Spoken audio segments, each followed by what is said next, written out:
আজকের এই ভিডিওতে আমরা রায়মার্টিন প্রশ্নবিচিত্রা 2024 সপ্তম শ্রেণীর ইতিহাস বিষয়ে যে তোমাদের দ্বিতীয় টেস্টের জন্য 7 নম্বর স্কুল রয়েছে ঝাড়গ্রাম কুমুদ কুমারী ইনস্টিটিউশন এইচএস, তো এই প্রশ্নপত্রের উত্তর নিয়ে আলোচনা করব আজকের এই ভিডিওয়ে।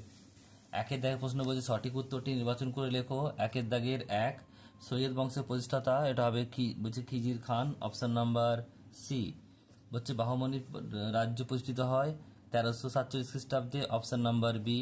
সিজদা ও বলছে পাইবস ছিল কি পার্সি প্রথা। খানুয়ার যুদ্ধ হয়েছিল কবে 1527 খ্রিস্টাব্দে, অপশন নাম্বার বি। ঘরঘরা যুদ্ধের সময় বাংলা শাসক ছিলেন কে বলছে Nusrat Shah, option number B.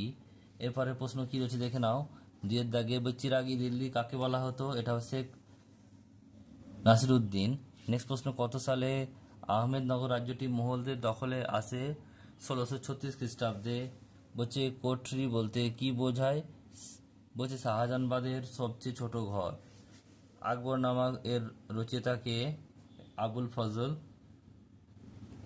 আর পাঁচটা বলছে জিতল বলতে কি বোঝায়, তামার মুদ্রা।